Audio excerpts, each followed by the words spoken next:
예, 잠깐 쉬고 왔죠. 그거 너무 방송 따라 하시려고 그런 거 아니에요? 예. 예. 네. 얘기 안 해줬다고 그냥 또 삐쳐갖고 바로 그냥. 그래서 제가 타다 드렸습니다. 녹차를. 아예. 자, 그러면 계속 가죠. 어떤 질문 또 해주시면 될 것 같아요. 토론 두 번째는 어떤 관련이죠? 뭐 서로 합의 안 맞으시는 것 같은데? 그래서 어색한, 아직은 어색한. 네. 네. 그렇구나. 아직 익숙하지가 않았어요. 성과차액 소송 관련해서가 이제 두 번째였죠. 네. 빨리 진행해 보겠습니다. 어떤 내용이죠? 네, 제가 질문하겠습니다. 성과차액 소송 관련해가지고 민주철도라는 복수노조가 만들어졌습니다. 네.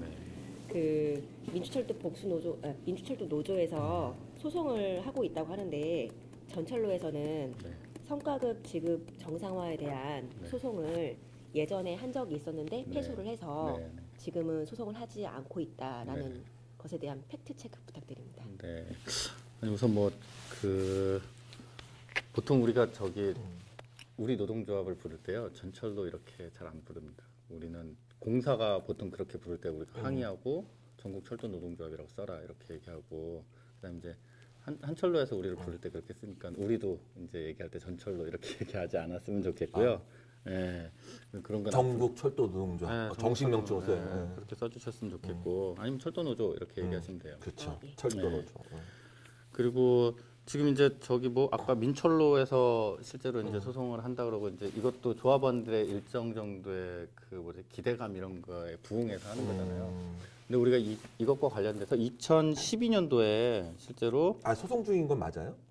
예, 지금 소송 중이라고. 민철로가 소송을 했다고 이제 제기를 하고 있고요. 그래서 이제 질문이 들어오는 거죠. 그러면 철도노조는 뭐 하고 있는 거야? 철도노조는 예전에 말씀하신 것처럼 소송을 한 바가 있어요. 12년도에 해서 15년도 3월에 패소했습니다. 근데 한번 패소한 걸 똑같은 걸 또 소를 제기하진 않아요. 너네 왜 또 이거 어떻게 안 할 거야? 이렇게 얘기하는 거는 맞지 않고 15년 3월에 패소했음에도 불구하고 15년 5월에 이 문제와 관련해서 우리가 또 합의를 해요. 이건 이제 법적으로 패소했으니까 사실은 공사에서는 그만 이제 뭐 이 얘기는 할 거 없어 이렇게 얘기하면 되는데 우리가 15년 5월에 또 합의를 합니다. 그 합의 내용에는 이를테면 성과급 지급 기준은 정부와 협의해서 16년도부터는 개인별 기본급으로 지급한다 이렇게 합의를 해요. 그래서 이 합의를 다시 합의했기 때문에 이 합의를 근거로 합의 이행하라 이렇게 얘기하는 거예요. 근데 이 합의가 없었으면 아니 이미 그 문제는 패소했으니까 끝 이렇게 되는 걸 텐데 우리는 그거를 합의를 다시 했기 때문에 합의 이행을 요구하는 거고 민철로에서 합의 소송한다고 하는 거는 이걸 2016년 임단협에서 합의된 거죠? 그렇죠. 네. 2015년. 15년에 합의된 거고 이거를 뭐 다른 사람이 또 소송을 하겠다고 하는 건 이제 그들의 자유니까 그건 하면 되는데 사실은 소송 결과가 어떻게 나올지 모르는 거죠. 그리고 이것도 우리가 12년에서 15년까지 갔던 것처럼 오래 걸릴 거예요. 하게 되면. 근데 우리는 지금 합의 이행을 요구하면서 단협에 제일 핵심적인 안건으로 넣어놨단 말이에요. 근데 이 문제는 우리가 오늘 인건비에 대해서 얘기하지만 이것도 인건비 영역이 아니에요. 그래서 사실은 경영진이 결단해서 예산을 편성해가지고 우리한테 주면 돼요. 근데 기재부에서 이제 페널티를 준 게 있기 때문에 그것 때문에 주춤하는 건 있지만 이건 경영진의 결단 사항이에요. 석탄공사도 사실 동일한 페널티를 받았지만 거기는 결단해서 지급했어요. 별 문제 없어. 우리가 계속 요구하는 것도 야 너네도 경영진 결단해 인건비 문제도 아니고 이런데 지금은 합의 이행의 상황인 걸 알면서도 사장이 없으니까 어쩌고 저쩌고 이렇게 얘기합니다. 근데 우리가 지금 새로운 사장이 오면은 단협을 논의하고 마무리 짓겠다 이러고 있잖아요. 새로운 사장이 오면은 실제로 이 문제에 대해서는 합의 이행의 영역이고 새로운 사장이 전반적으로 노동조합하고 그 관계를 정상화시키는 영역으로 보면은 이게 큰 문제가 아니기 때문에 사실은 이거는 충분히 합의할 수 있다. 해결할 수 있다. 그리고 지금 경영진도 아니 뭐 경영진이 결단하면 됩니다. 이런 영역으로 얘기하고 있기 때문에 할 수 있기 때문에 우리가 지금 뭐 민철로가 소송하는데 뭐 저거 오랜 세월 걸릴 텐데 뭐 저거 어떻게 할 거니 이런 거 신경 쓸 거 없이 내년 단협에 이 문제는 해결한다라고 보면 시간으로 보면은 빠른 시간 내에 사실은 해결될 문제. 다만 오래 해결돼서 조합원들한테 더 큰 만족감을 주면은 좋았겠으나 올해는 사장이 없는 상태에서 쟤들한테 강제하기 좀 어려웠고 내년 상반기에 이제 미뤄진 단협에서 할 때는 반드시 해결하면 민철로의 소송하고는 전혀 상관없이 해결될 거다 이렇게 봅니다. 뭔가 궁금하신 눈빛인데. 네. 내년 상반기라는 건 이게 지금 이제 현재 2017년 임단협 얘기를 하는 거죠. 네, 그러니까 내년 상반기까지 갈 거다라는 것 때문에 단협은 그렇게 하는 거잖아요. 네, 임금은 올해 이제 끝내는데 단협은 네, 결국 단협. 새로운 사장이 네. 와요. 우리가 단협에는 굉장히 이제 중요한 안건부터 조합원들의 피부에 와닿는 생활 안건 이런 게 다 모여 있거든요. 있더라고요. 네, 근데 이거를 네. 올해 내에 사실은 사장 없이 해결하기는 사실 불가능하니까 사장이 오면 어쨌든 전향적인 노사 관계를 가져가는 사장하고 충분히 논의하면서 단협을 해결하겠다라고 하는 게 시기적으로 보면 내년 상반기가 될 수밖에 없을 거다. 이렇게 그렇죠. 판단하는 일단 거죠. 2015년에 합의해봤던 내용도 있고. 네. 네. 그럼 뭐 이거는 그래서 뭐 민주철로가 어떻게 하겠네 말겠네 이런 게 또 소송이 패하면 우리한테 영향이 있을 텐데 그런 거 나오기 전에 이미 해결될 거다 이렇게 보고 있습니다. 아니 소송이 패하더라도 우리는 임단협에서 약속한 사항이 있으니까 아니 똑같은 조합원들이에요. 뭐 같은 소송을 네. 다른 데서 제기해서 패해도 그건 패한 거예요. 공사 입장에선. 어떻게 좀 되는가요? 팩트 체크가? 예. 너무 준비된 얘기만 하시는 거 아니에요? 네, 그다음 뭐죠? 이게 사실 이게 네. 여기 이 복수노조에서 네. 소송을 했다라는 걸 처음 알았어요. 네, 이걸 통해서. 모르시는 게 너무 많아요. 전국철도만 알고 있어서. 네. 자, 그러면 세 번째로 이제 서비스 모니터링 폐지. 이거는 우리도 하나? 역 쪽을 주로 많이. 그 고객 접촉 지역에서 하고 있는 걸로 알고 있고요. 지금 현재 여기 네. 그 11월부터 12월 초까지 서비스 모니터링 기간이에요. 네, 네. 그래서 여기 접점 분야인 이제 홈, 안내, 매표, 방송 모두들 이렇게 고생이 많으신데요. 그 서비스 모니터링으로 그 성과급이랑 네. 경영 내부 평가를 반영된다고 합니다. 역 현장에서는 근데 이제 상황과 네. 그 일하는 것에 맞지 않아서 그 매뉴얼로 평가하는 것에 대해 그 폐지에 대한 요구 목소리가 커지고 있는데요. 네, 네. 그것에 대해서 좀 진행되고 있는 상황이 혹시 있는지 궁금합니다. 네, 이거 제가 사실은 그 구체적인 건 잘 몰라요. 근데 이 문제가 이게 하루 이틀 문제가 아니고 예전부터도 계속 올라왔던 얘기라고 알고 있고요.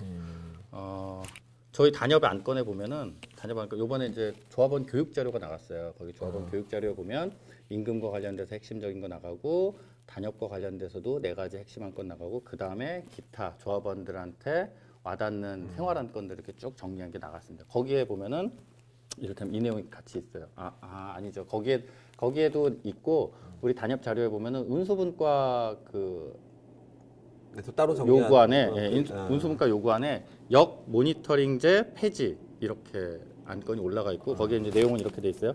평가 기간 동안 과도한 업무 스트레스를 유발하고 이로 인해서 오히려 서비스 질이 하락하는 모습도 보이고 있는데 이를 폐지할 것을 요구합니다. 이렇게 제출돼 있고 정부 흐름으로 지금 보자면은 고용노동부가 최근에 감정노동자 보호 지침과 관련된 가이드북을 냈어요. 그래요? 그 가이드북에 보면은 15페이지에 있는데 감정노동자 종사자의 업무 모니터링 악용 사례 이래가지고 나와 있습니다. 여기에 보면은 이를테면 지금 하고 있는 게 역 분야에 하고 있는 게 외부 기관을 동원해서 이를테면 전화 걸어가지고 잘하고 있는 건지 막 확인도 하고 와서 그 이를테면 암행 감시도 하고 이런 거예요. 외부 인력을 동원하는 암행 점검 및 자의적 평가 이렇게 못하도록. 그래서 이를테면은 지금 정부의 정책은 그런 것을 하지 않도록 하는 자기 정책을 내놓고 있는 거라 우리가 단협에 지금 담고 있고 이걸 폐지하라고 하는데 정부 정책과 우리 요구가 일치하고 있는 부분에서 공사가 아니야 이건 그래도 꼭 해야 돼 이렇게 얘기할 이유가 근거가 별로 없다는 거죠. 보통 이렇게 하는 거는 이를테면은 효율화 뭐 이런 거 속에서 경영 평가 잘 받고 그래서 성과급을 어떻게 할 거며 그 내부 평가를 또 어떻게 해서 성과급 나눠 먹을 거며 이런 데 다 이제 엮여 있는 건데 이런 걸 하지 못하도록 하는 게 이제 정부의 정책 흐름이고 우리의 요구도 그렇게 담겨 있기 때문에 이것도 마찬가지로 단협에서 실제로는 해소될 거고 지금 다만 지금 역 모니터링 막 하고 있는데 이 순간 굉장히 고통스럽고 괴로울 텐데 이 순간 저걸 어떻게 멈추게 하거나 뭘 했으면 좋겠어라고 하는 건 당장은 우리가 여러 가지 문제의 핵심에서는 좀 벗어나 있으니까 당장은 우리가 신경 쓰지 못하더라도 이 문제를 해소하는 단협의 안건으로 있기 때문에 상반기 내에 이 문제를 충분히 해소할 수 있도록 하겠다라고 이렇게 보시면 될 것 같아요. 네. 그 현장에서는 또 네. 카카오톡을 이용을 해서 네, 맞아요. 뭐 본부에서는 그 전체 다 이렇게 모아놓고, 직원을, 예. 초대를 시켜가지고 뭐 요즘 어떻게 돌아가는데 예. 너희들 뭐 하는 거야? 뭐 이런 얘기도 하고. 모니터링 네, 그 공유를 맞아요. 한다고 합니다. 그럼 쉬는 날이 아니잖아요. 예, 그래서 이제 그 교대 근무이기 때문에 비유 들어가는 직원분들도 다 봐야죠. 예, 그 카카오톡을 확인을 할 수밖에 없게 일 만드는 일 시키는 그런 건데? 맞습니다. 네. 예. 그래서 또 다들 거기 이제 높으신 분들도 계시니까 네. 퇴장하기를 네. 자유롭게 하지 못하는 거예요. 그런 상황들이 또 어떻게 해야 될까요? 제가 이거 저희 단협 안건에 공통 요구 안건에 보면요. 있어요? 이것도 SNS 남발 금지라는 안건이 있어요. 이건 공통 요구안입니다. 공통 요구안. 그래서 내용은 보면 스마트폰의 발달로 불필요한 SNS 그룹 생성, 또 수시로 문자 남발을 금지하고 퇴근 후에 업무 지시 이메일을 보내거나 SNS 보내는 걸 중단하라 이런 요구가 있습니다. 그런데 같이 맞물려 있는 거예요. 안건에 있는 거네요. 네, 같이 맞물려 있는 거예요. 실제로는 사실 뭐 요즘은 워낙 이제 매체나 이제 미디어가 발달돼 있으니까 집에 가서도 할 수 있는 일이 많고 핸드폰으로도 일을 할 수 있잖아요. 근데 뭐 이제 뭐 운전 기관사나 뭐 이런 사람이면은 그런 거하고 관련성이 없겠지만 사무 업무하거나 뭐 이런 사람은 가서도 뭐 처리해라 그러면 다 해야 되고 이런 건데 그런 걸 이제 사실 아예 제도적으로 하지 못하도록 단협 안건에 이제 올려져 있고 이거 모르겠어요. 요거는 그러니까 여기 워낙 많은 안건들이 있으니까 어느 정도 사실은 관철될지는 그때 가봐야 아는 거겠지만 이것도 실제로는 이거 관철시켜야겠네요. 네. 아니 저희 단협 안건 보면 관철 안 시켜야 될 게 없어요. 다 시켜야 되는 건데. 그렇죠. 네, 다 시켜야 되는 건데 지금 이제 영 모니터링이나 이런 걸 같이 엮어서 보자고 하면 그러면은 이 문제도 중요하게 사실은 관철해야 되는 것으로 지금 들어가 있다 이렇게 보시면 될 것 같아요. 네, 알겠습니다. 네. 안건으로 다 있으면서 관철이 되면 해결되는 문제. 문제는 노동조합도 다 그룹 생성해서 일 끝나도 다 일 시키고 이런 거 아니에요. 우리부터 없애야 되는데. 우리부터 없애야 되는데. 여기 나중에 저기 뭐죠? 어색한 무슨 방송방 이런 걸 생성하고 이러지 마시라고요. 할 것 같아요. 그러라는 얘기예요. 할 것 같아요. 예. 이거는 업무하고 무관하게 새로운 먹거리 찾아서 하는 것일 수도 있으니까. 빨리 진행하세요. 빨리. 네. 다음에 네 번째 이제 쟁의행위입니다. 쟁의행위. 네. 쟁의행위와 관련해서 어떤 질문이 있나요? 저희 철도노조가 11월 중순까지 지금 인단협에 별다른 진전이 없는 걸로 알고 있습니다. 네. 그래서 쟁의 찬반 투표를 11월 29일에서 12월 1일까지 한다고 합니다. 네. 네, 현장에서는 작년 2016년도 파업으로 임금 형평 기금이 이번 달이 마지막으로 빠지는 걸로 제가 알고 있는데요. 네, 거의 종료가 되죠. 네, 그동안 고생들 많이 하셨는데요. 또 파업을 할지도 모른다는 불안감에 사로잡혀 있습니다. 다들. 네. 진짜요? 임금 협상에 따른 파업은 귀족 노조로 낙인 찍혀서 국민들하고 언론에게 비난을 받을 텐데 하는 우려들도 있습니다. 파업이 결정되면 정말 멋있게 진행하는 투쟁하는 멋진 철도 노조이지만요. 그것에 대해 노조에 대한 입장 말씀해 주시겠습니까? 어떻게 생각하세요? 그건 이제 내가 이제 물어야죠. 어떻게 내가 이게 참 힘들어요, 그죠? 네? 아까도 조합원이지만 어렵죠. 어렵고 아까 얘기해 드렸듯이 이제 저희가 임금 구조의 본질적인 문제 막 봉착해 있잖아요. 근데 돌이켜 보면 모르겠어요. 임금과 관련돼서 이렇게 뭐 임금 구조의 문제, 기재부하고 연관된 문제, 뭐 예산 편성 지침 문제, 그다음에 우리 경영진이 실제로 어디서 뭘 빵꾸 내고 있는지 이런 걸 자세하게 이렇게 막 얘기를 조합원들한테 해본 적이 별로 없었던 것 같아요. 그리고 임금을 전면화해서 이렇게 막 싸우겠다고 한 적도 사실은 별로 없는 것 같은데 올해는 유독 사실은 그런 구조적 문제에 봉착해서 이 문제를 막 제기하고 임금 삭감안을 제출한 건 굉장히 사실은 말도 안 되는 얘기죠. 말도 안 되는 상황이라 이 문제를 제기하고 있는데 사실은 구조적으로 우리가 굉장히 억울한 상황에 놓여 있다.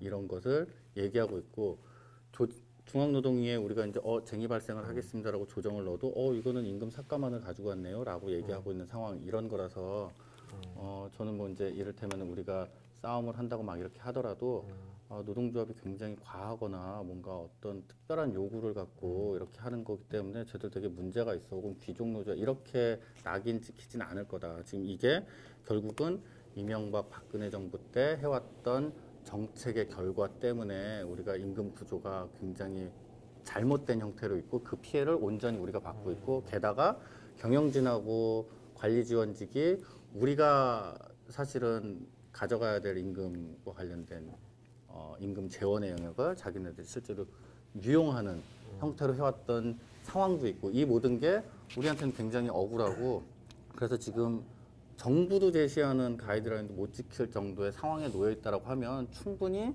사실은 열을 내고 그거에 대해서 그렇게 하면 안 된다고 얘기할 수 있다 이렇게 생각하고 있고요. 일정 정도 조합원들한테는 공분을 끌어내거나 이런 데는 좀 성공하고 있다 이렇게 봐요. 근데 사회적으로 이게 인정받는 건 또 다른 문제잖아요. 그렇죠. 네, 이제 중노위 가서 이제 이런 걸 좀 얘기하고 있지만 기재부에도 저희가 사실 이게 문제가 된다고 이를테면 올해 벌써 2번 찾아가서 이 문제에 대해서 얘기했고 최근에는 우리 이 문제로 쟁발할 거야. 쟁발할 거니까 너네 이거에 대해서 해소 방안을 내야 돼라고 얘기했고 또 반응은 어떻던가요? 기재부는 뭐 우선은 뭐 인지는 하고 있으나 해소 방안은 내놓지 않고 있는 이런 상황이고 전형적인 공무원. 네. 그리고 이제 위원장하고 그럼 우리 차관 면담 이런 것도 요구해 놨습니다 공문으로. 근데 만나게 될지는 모르겠지만 차관 면담 요구해 놨고 5일날 이제 기재부 앞에서 집회를 해요. 우리가 이런 내용을 이제 막 밝히겠죠. 그리고 국회에도 이제 12월 5일날 기재부 앞에서 네, 기재부 앞에서 간부 결의대회를 합니다. 그리고 국회도 지금 이를테면 우리가 쟁발한 상황에 대해서 알려놓은 상황이고. 국회 기재위나 국토위를 돌면서 우리가 왜 이런 상황에 처해 있는지에 대해서 다음 주부터 이제 쭉 돌면서 얘기할 거고 국회는 오히려 이 상황에 대해서 인지하고 우리하고 공감을 한다고 하면 기재부에 이 문제를 왜 풀지 않고 있어? 이 문제는 문제가 있는 것 같은데라고 이제 오히려 자료도 요구하고 왜 그런지 문의도 하고 이러면서 기재부가 일정 정도 압박도 받고 이런 이제 상황을 만들 텐데 이 모든 게 결국은 사실 우리가 정당하다라고 하는 것을 사회적으로 인정받기 위한 활동의 일환일 테고 그래서 우리가 싸움을 하게 된다면은 여전히 내용적으로는 우리가 이제 문제가 없다 이렇게 판단하고 당연히 할 소리를 하는 거다 이렇게 판단하고 다만 이제 우리가 그렇게 한다고 해서 언론이나 여론이 이제 우리한테 유리하게 돌아갈 건가 이건 좀 다른 문제이긴 해요. 항상 그랬죠. 네, 그래서 그걸 만드는 것과 사실 실제 상황이 돌아가는 건 다를 텐데 그런 걸 다 고려해서 우리가 이제 쟁발을 29일부터 1일까지 쟁행위 찬반 투표를 할 텐데 5일날 이제 전국 지부장들이 모여서 확대 쟁대를 하는데 그런 여러 가지 정황, 뭐 기재부 만나는 거, 국회 만나는 거, 그다음에 이제 내부적으로 우리가 공분이 일어나는 거, 경영진에 대한 이를테면 비판과 이런 것들이 사회적으로도 좀 이루어지는지, 여론도 우리 편에 이제 좀 서게 되는지 이런 걸 판단해서 5일부터 이를테면 준법 투쟁이나 이런 걸 어느 수준으로 할 건지 조합원들의 결의 상태에 따라서 결정하게 될 거고 여론의 향배나 이런 것도 봐서 수준을 어느 정도 할 건지 이런 걸 좀 확인하게 될 겁니다. 그래서 파업을 하게 될 건가 안 될 건가는 쟁의행위의 제일 높은 수준은 그거지만 말씀하신 것처럼 뭐 조합원들이 작년에 막 열심히 파업해서 인재 임금 형평성도 끝났고 이제 좀 한숨 돌리나 싶은데 또 파업한다 그러면 걱정도 있고 이럴 텐데 그 모든 걸 고려해서 5일날 우리의 싸움의 수준을 아마 결정하게 될 거예요. 그렇게 될 것 같습니다. 너무 걱정하지 마세요. 뭐 이제 사실 실제로 우리가 이제 싸움에 들어간다고 하면 사실 국토부도 기재부도 정부도 철도노조가 어쨌든 움직여서 뭐 싸운다고 하면 준법 투쟁이라도 한다고 하면 다 관심을 갖고 들여다볼 텐데 이 내용을 제대로 인지한다고 하면 우리한테 그렇게 문제가 심하게 역풍이 있거나 이러진 않을 거라고 생각하고 잘 될 거라고 봅니다. 얘기를 들으니까 열심히 막 돌아다니고 있구나 하고 있구나라는 게 활자로 이렇게 보는 거랑 듣는 거랑은 약간 느낌이 다행이라는 거죠? 그러니까는 이게 거기를 기재부를 직접 또 찾아가서 계속 그렇게 하고 있다라는 거, 그 다음에 그 국회의원 상대로 또 그 조성 작업이나 이런 것도 하고 있다라는 거, 정부 국회는 이제 다음 주부터 할 거고 자료는 보내놓은 상태고. 보내놓은 상태고. 본격적인 시작이 결국에는 어떻게 보면은 그 쟁행위 찬반 투표 제일 중요한 건요. 그죠? 우리가 이제 어쨌든 뭐 싸움을 하려면 노동조합이 제일 잘 싸울 수 있는 조건을 만들어야 되잖아요. 무기를 쥐어줄 쟁행위 찬반 투표가 압도적 찬성이 나와야 돼요. 그러고 나면은 조합원의 상태를 보든 여론을 보든 국회가 우리한테 어떤 공감을 갖고 있든 이런 걸 다 고려해서 우리가 어떻게 싸울지 결정하면 되는 거니까. 근데 이제 쟁행위 찬반 투표도 사실은 이제 잘 못 해놓고 나면 그 다음 스텝을 밟기가 좀 어렵잖아요. 제일 중요한 건 쟁행위 찬반 투표를 가장 압도적으로 올려놓는 것. 그 다음에 5일까지 지금의 이제 정황을 쭉 본 상태에서 우리가 어떤 싸움을 할 건지 결정하는 것. 그럼 5일 뒤부터 이제 싸우는 거죠. 이런 과정들도 다 이를테면 부처, 기재부나 국토부도 볼 거고 공사도 지금 이제 짱 보고 있을 테고 막 이런 걸 거예요. 이 과정이 우리한테 다 소중하니 그런 걸 잘 얘기해 주시면 될 것 같아요. 그러니까요. 네. 전에 파업하면서 교육을 들었는데 그 하종강 교수님. 네. 아니 독일의 학교는 어려운 얘기 하시면 안 돼요. 독일 학교는 이렇게 하는 거를 학생 때 배운다면서요. 이런 방식을. 네, 그렇다고 하더라고요. 네. 아니, 그냥 우리는 보면 이렇게 뜬금없이 확 하는 것 같아서 어떨 때 아니 뭐 그런다면서요. 저기 중학교 때부터 음. 여기는 노조, 여기는 저기 사측 이래서 교섭도 해보고 노조 측은 그러면 쟁의 전술도 막 짜보고 중학교 때부터 그런 거 한다는 거예요. 바꿔서도 해보고. 그래서 내가 사회에 진출해서 실제로 어딘가에 이를테면 그 회사에 이제 내가 노동자로 있을 때 사장님으로 있을 수도 있고 실제로 내가 노동자로 배운 있을 바대로 수도 있고. 뭐 싸움도 해보고 뭐 이런 거를 미리 교육을 다 한다는 거죠. 우리는 그런 게 없으니까 이제 어색하고 나중에 자기가 노동자가 됐을 때나 처지가 되면 이렇게 몸으로 배우는 네, 그런 점. 몸으로 배우는 자 이제 시간이 없으니까 네, 시간이 없으니까 다음에 이제 이게 한 번 더 정리해서 네. 쟁의행위 찬반 투표 자체가 제일 처음에 우리가 그 무기를 만들어내는 첫 번째 단계다. 지금 실제적인 첫 단추다. 지금 이 상황을 잘 인식하고 조합원들이 알게 하는 게 제일 첫 번째 단계고 지금 이제 그렇게 돼가는 것 같으니 저기 우리 사회자님도 가서 이렇게 이 공분을 막 이렇게 전파하는 게 첫 번째. 이 공분으로 인해서 사실 조합원의 쟁의행위 찬반 투표가 압도적으로 나오는 거 두 번째. 그 다음에 상황에 따라서 5일날 우리가 어떤 수준으로 싸울 건지 결정하는 게 세 번째. 뭐 이런. 자, 이제 마지막이네요. 네, 빨리 마지막이야 이거? 네. 빨리 끝내고 밥을 먹든 뭐 집에 가든.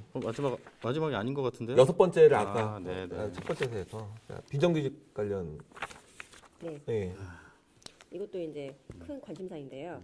문재인 정부는 공공부문 비정규직 제로 시대를 가끔씩 선언했습니다. 쳐다보시네요. 아직 어색해요. 네. 첫 번째 방송. 국민의 생명과 안전 그리고 밀접한 상시 지속 업무는 네. 직접 고용으로 정규직화한다고 정해두었습니다. 정부의 로드맵은 10월 말까지 전환 대상자 확정해서 내년부터 정규직으로 전환한다라는 것인데 현재 진행 상황을 좀 알려주시겠습니까? 네. 이 우선 로드맵을 10월 말까지 해서 뭐 확정하고 내년부터 한다 이런 게 우선은 쭉 미뤄지고 있고요. 지금 전체적으로 보면은 인천공항철도만 아마 12월 초 정도에 확정을 할 거예요. 그거는 이제 이 얘기를 처음 시작한 문재인 대통령이 인천공항에 가서 비정규직 제로 시대 선언하고 여기는 사장이 나와가지고 올해 내로 하겠습니다 막 이렇게 했던 바가 있기 때문에. 근데 거기도 저희 지금 네. 쟁의행위 들어간다고 하지 않았나요? 아닌 것 같아. 네. 아닌 것 같아. 네, 이러면서. 그렇진 않고요. 어쨌건 지금 이제 정규직 노조도 이제 좀 다른 얘기를 하고 있긴 하지만 어쨌거나 여기는 속도가 제일 빨리 12월 초 정도에 이제 확정한다 이런 거고 우리 같은 경우는 저기 속도로 보면은 두 번째 정도예요. 노, 사, 전문가가 이렇게 모여서 사실은 이걸 결정하는데 이렇게 모여서 협의체를 만든 것도 별로 없어요. 우리 만들어졌나요? 우리 만들어졌죠. 우린 벌써 만들어졌어요. 벌써 만들어졌구나. 만들어져서 이미 많은 내용이 얘기되고 있고 12월 1일 정도 되면은 세 번째 본 협의를 해요. 사장하고 위원장이 만나서. 이름이 뭘로 돼 있어요? 노사 전문가 협의체. 노사 전문가 협의체? 언제부터 한 거예요, 이게? 이게 제가 언제부터는 정확히 날짜를 기억하지 못했는데 우리도 이렇게 해서 시작을 했다. 우리도 이게 벌써 3차 8월 말경 9월 초경 요때 고용노동부에서 비정규직 정규직화 관련된 가이드라인이 나왔고 그 가이드라인에 기반해서 지금 진행되는 거예요. 예. 근데 가이드라인에 따라서 진행되는 거기 때문에 각 그 뭐 이제 공공기관에서는 노사 이렇게 대표자들도 확인하고 전문가 우리 같은 경우는 규모가 크기 때문에 정부에서 전문가도 파견해서 노사 전문가는 정부에서 정부에서 파견한 거예요. 이렇게 협의체를 만들어서 하고 있는 거고 12월 1일 경우에 이제 세 번째 본협의를 하는 거니까 일정 정도 얘기는 했죠. 근데 내용이 많이 진척되진 않았지만 얘기는 많이 했습니다. 그리고 우리는 규모가 크기 때문에 운수운전분과 청소분과 기술분과 이렇게 실무적 단위도 만들어서 실무협의도 해요. 실무협의가 쭉 되고 나면 본협의하고 여기서 얘기되는데 몇 차례 조합에서도 기사가 나갔지만 저희가 논의를 할 수 있는 대상자는 정규직 전환할 수 있는 논의 대상자는 9,000명 좀 가량 됩니다. 근데 공사에서 내놓은 지금 방안이라고 내놓은 거는 1337명. 그것도 무기계약직 이렇게 방안을 내놨어요. 그 정도 지금 이제 방안을 내놓고 현재 우리랑 얘기를 하고 있는 단계고요. 요거는 뭐 속도를 이제 빨리 내서 공사에서는 하겠다 이렇게 막 했는데 원래 처음에 말씀하신 것처럼 10월 말에 뭐 이제 로드맵 만들고 막 이렇게 한다고 했잖아요. 결정한다고 하고. 근데 이제 다른 데가 다 속도가 늦어지고 있어서 우리도 속도를 빨리 내진 않고 이제 내용에 이제 집중할 텐데 지금은 그 정도 안을 제출한 상태고 우리는 그렇게 안 된다라고 이제 반대하고 우리가 얘기했던 건 생명안전 업무, 그다음에 뭐 동일 노동, 동일 업무, 그다음에 이제 우리 공사로 넘어가면서 원래 철도가 했던 업무 중에 다 외주된 거 다 가져와야 된다 이런 것들을 얘기하고 있는 거라서 실제로 공사가 낸 1337명을 받아들일 수 없고 게다가 이제 아까 이제 우리 인건비 얘기를 계속 했는데 계속 문제가 됐던 건 이게 이제 뒤에 또 뭐 얘기를 하실 텐데 계속 문제가 됐던 거는 아니 그러면 뭐 돈을 안 주면 사실은 정규직 전환한다고 하더라도 그럼 돈을 안 주면 뭐 그렇죠. 어떻게 해결하는 결국 거야? 기재부에서 또 나오는 거니까. 어떻게 해결하는 거야? 근데 가이드라인은 분명치 않고 근데 정규직으로 전환한다고 하는 게 기존의 직원들의 인건비를 같이 나눠 먹는 형태라고 하면 이건 뭐 노노 갈등도 있을 테고 되게 어려울 텐데 어떻게 할 거야라고 하는 것에 문제 제기가 계속 있었고 공공운수 노조에서도 뭐 이를테면 우리처럼 조합에서도 다른 단위도 다 이제 그런 문제 제기가 있었는데 그것과 관련돼서는 고용노동부가 추석 직전에 2차 지침을 내려요. 지침을 내려서 거기에는 전환 방법에는 정규직으로 온전히 하는 것, 무기계약직, 자회사. 그래서 이 영역 중에 전환하는 방법에 대해서 사람 영수를 쓰도록 만들어놨어요. 근데 지금 공사가 제출한 건 1337명 무기계약직. 여기는 그냥 뭉뚱그려서 돈과 관련돼서 인건비와 관련돼서는 사실은 불투명하고 기존에 있는 무기계약직 재원 정도만 이렇게 쓸 수 있는. 그래서 오히려 우리는 고용노동부만도 못하네요.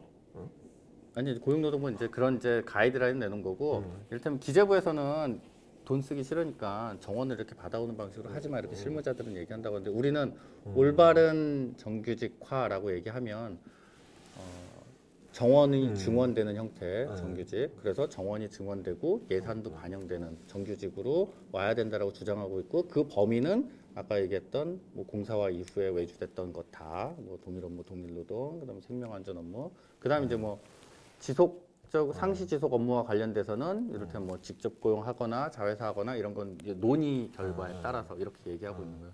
그 규모로 보면 이제 자회사까지 포함해서 9천 명인데 그 범위는 사실 아까 얘기한 노사 전문가 협의체에서 결정이 돼야 되는 거죠. 지금 이제 그 정도 수준에 와 있고 공사는 어쨌든 1337명 올바른 정규직이 아닌 무기계약직 이 정도로 내놓은 상태다. 최악이야. 그러면 이게 협의체로 구성된 거잖아요. 그러면 그 우리가 지금 하고 있는 임단협하고는 별개로 계속 논의가 별개로 가고 있고요. 별개로 가고 있는데 임단협에는 우리 생명안전 업무 직접 고용 이런 요구안이 들어가 있어요. 근데 이 요구안에 현실적인 구현은 여기서 되고 있는 거예요. 노사 전문가 협의체. 전문가 협의체에서 이루어질 것이다. 구분이 될 수가 있네요. 그리고 또 뭐 더 정규직 전환하는 것에 대해서 제가 살짝 말씀드렸는데 말씀드렸죠. 그 일부 조합원들께서 불만을 가지고 이제 반대하시는 분들도 많이 계세요. 그분들한테는 어떻게? 그러니까 제가 이제 그 여쭤봤어요. 우리 이거 그 임단협 교육 자료집 낼 때 그 뒤에 정규직화, 비정규직 정규직화 관련된 Q&A도 같이 붙여서 냈거든요. 그리고 노동조합에서 파워포인트도 내려보내서 지방본부에서 이제 조합원들한테 설명도 해요. 왜냐하면 조합원들이 야 이거 우리 임금 지원 나눠 먹기 하는 형태로 하면 이거 좀 반대해야 되는 거 아니야? 뭐 이런 걸 텐데 반대한다는 그 흐름에 대해서 실제로 교육해 보니까 정말 반대하는 흐름이 많이 있던가요? 그러면 딱히 이게 막 그 압도적으로 막 안 돼 이런 흐름이 있다거나 이런 거는 캐치되지 않고 다만 정서적으로 딱 반대한다 그러면 하나는 야 우리 돈 깎아먹는 거 이런 거 하고 또 하나는 뭐가 있을까요? 반대한다는 흐름 중에 뭐가 있을까요? 그 정규직 나는 어렵게 들어왔 나는 어렵게 들어왔는데 쟤들은 왜 저렇게 정부 정책 때문에 쉽게 오는 거 아니야? 뭐 이런 걸 텐데 저희 뭐 Q&A도 나갔지만 아까 얘기했던 것처럼 올바른 정규직 전환 이렇게 한다고 하면 그러면 저희는 대상자의 폭을 최대한 넓혀서 정원이 증원되는 방식에 그래서 인건비가 확대되는 방식의 정규직으로 와야 된다. 그래서 지금 공사가 저 정도 제출한 거로는 안 된다라고 하고 사실 싸움이 붙어야 되는 거고 올바른 정규직 방향으로 가야 되는 거고 이거는 우리가 그 이번에 임단협 할 때 제일 중요하게 얘기했던 안전 인력을 충원해서 인력이 충원돼서 사실 정원이 늘고 예산이 반영되는 그래서 우리가 조합원들한테는 10년 동안 뺏긴 것을 사실 다시 회복해야 돼 이렇게 얘기하는데 지금 인건비 구조도 막 이래가지고 우리 돈 없다고 하는데 이거 어떻게 할 거야 그러면은 정원이 늘어서 예산이 반영돼가지고 전체 파이가 커져야 그래야 우리가 막 얘기하는 임금 복지도 실제로 향상될 수 있어 라는 측면에서 봐도 정규직 전환이 올바르게 돼야 정원 증원과 예산이 같이 된다는 거죠. 그래서 걱정했던 것처럼 만약에 무기계약직이나 뭐 이런 방식으로 공사가 얘기하는 방식으로 안 되도록 만드는 게 그래서 정규직 전환을 제대로 되게 만드는 게 사실은 기존 직원들한테 이제 도움이 되는 방식의 정규직 전환인 거고 그리고 뭐 이제 역차별과 관련돼서는 이거는 뭐 사실 정규직을 동일 노동 동일 업무하고 뭐 이런 사람이 정규직을 해야 된다고 나랑 같은 업무 하는데 같이 정규직 되는 게 맞다라고 하는 마땅한 보편 타당한 이유뿐만 아니라 철도로 보면은 우리가 실제로는 공사화 이후에 엄청나게 외주화가 됐잖아요. 그래서 엄청 많다 하더라고요. 네, 외주화가 계속 되는 것이 내가 지금 정규직 직원으로 있으면서도 이 정책이 계속 유지되고 있다라고 하면 나는 언젠가는 또 외주화의 대상으로 또 싸움을 해야 되고 엄청나게 많이 싸움을 했는데 뭐 이 정부 이후에 또 어떻게 될지 모르지만 사실은 외주됐던 업무들을 다 다시 정규직 업무로 가져와서 튼튼하게 이 정도의 업무는 저기 문재인이 이제 생명안전 업무는 법으로 박아서도 이거 이제 외주 못한다고 하는데 이 정도의 업무는 완전히 외주할 수 없는 것으로 딱 뿌리박게 만드는 게 앞으로 내 고용을 실제로 이제 지키는 어떤 것이 될 텐데 아니 나는 좀 열심히 공부해가지고 들어왔는데 쟤들 너무 쉽게 들어오는 거 아니야라고 하는 이제 사실 그런 정서 때문에 그 큰 가지를 못 보는 게 아니었으면 좋겠다. 그래서 나는 그 사람들이 함께 우리하고 정규직 직원으로서 전체 철도 노조의 이제 외주화와 관련된 논란이 종식되고 앞으로 이것을 하여튼 잦은 바람에도 흔들리지 않는 형태로 만들었으면 좋겠다라고 하는 게 바람이고 그런 정도 얘기하면 교과서적인 얘기. 네, 근데 그런 정도 얘기하면 야 정원 늘어가지고 돈도 늘어서 우리 같이 임금 파이도 늘리고 이런 거 복지 향상되고 야 외주 관련돼서는 너의 고용을 이제 사실은 튼튼하게 막아줄 수 있는 뿌리가 되는 건데 뭐 내가 좀 힘들게 들어왔다고 그거 안 돼 이렇게 얘기하는 거는 굉장히 이렇게 근시안적인 거니까 그 정도 얘기하면 다 조합원들이 실제로 납득하고 이제 포용하지 그렇죠. 않을까. 잠깐 동안에 뭐 그럴 수도 생각해요. 있다라고 생각이 들어요. 근데 그러면 아까 얘기했을 때 우리도 저기 그 노사간 협의체에서 네. 9천 명 정도다라고 얘기를 했다 그랬잖아요. 논의 근데 대상자. 논의 대상자. 논의 대상자. 전환을 할 수 우리 있는 쪽에서는 논의 대상자. 그러면 저기 그 전환 대상이 될 수 있는 그 직종들을 정확히 이제 구분을 하고 있는 뭐 건가요? 네, 하고는 있는데 뭐 구체적으로 몇 명이다 이렇게 말씀드리긴 좀 그렇고. 그러니까 직에 대충 보면요. 대충 보면 동일노동 업무, 동일노동 동일 업무하고 생명안전 고용 업무, 그다음에 예전에 우리 이제 전환과 관련된 이제 원칙이 몇 가지 있을 거 아니에요. 예전에 철도 업무였는데 공사화되면서 외주됐던 업무 이런 것들을 다 포함해서 얘기하면 한 5천 명 이상 정도는 돼야 된다. 뭐 이렇게 이제 판단하고 있고. 그걸 이제 구체화하고 있는 작업을 아직도 하고 있는 거예요? 아니면 아니, 저희는 이제 하면서 저희는 이제 대강 이제 범주를 하고 있죠. 근데 결국 이거는 노사 전문가 협의체에서 그 범주를 이제 다시 또 조정하게 합의해야 되는 되는 거니까. 그리고 이제 그러니까 합의가 과정에서는 어차피 또 노조 차원에서 네. 이렇게 딱 구분이 이렇게 해야죠. 지어져 있어야 되는 거잖아요. 제출하겠죠. 우리 네. 이 정도는 당연히 해야지. 아니 근데 우리한테는 이제 문제가 되는 게 두 가지인데 하나는 이제 자회사가 있잖아요. 네, 고용노동부 가이드라인에는 그러니까 아까 자회사 부분이 자회사를 있어서, 그러니까 자회사를 모회사인 코레일에 직접 고용하는 거에 대해서는 모호하게 돼 있어요.